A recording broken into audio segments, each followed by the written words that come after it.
Սիրելի հայրենակիցներ, տարեմուտի այս ժամին նախքան իմ մաղթանքը, ցանկությունը ձեզ հաղորդելը, ուզում եմ կիսվել առավոտյան իմ տպավորությամբ, լույսը բացված գլխումս հնչում էր Գրիգոր աղայի խոսք հորդորը, հիշում եք Գրիգոր աղային ժայռը դրամայից, Վրթանես Փափազյանի։ Խոսք հորդորը, որը շատ տեղին կլիներ հասցեագրել այսօրվա քաղաքական պատասխանատուներին, քաղաքագետներին, երեսփոխաններին եւ այլն, ինչ էր ասում Գրիգոր աղան, թու ձեր նամուսին, լավ, նստեք։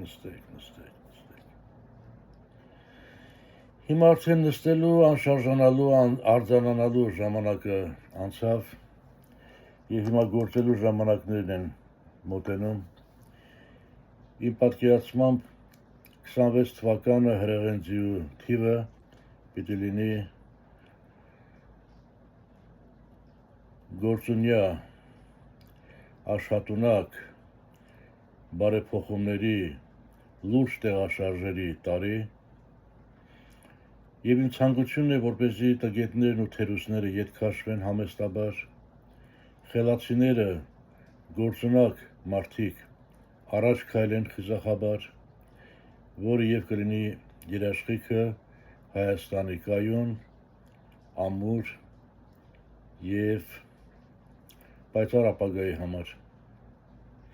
Ես մաղթում եմ բոլոր կարող ուժերին, բոլոր խելացի մարդկանց,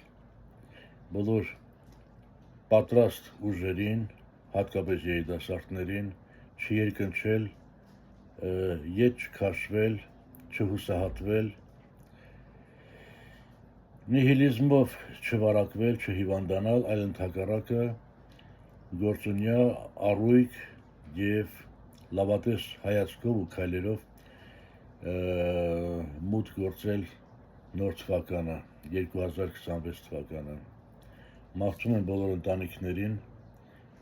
քաջառողջություն, երջանկություն, լավատեսություն եւ բարին ձեզ եւ բարին բոլորիս եւ Աստված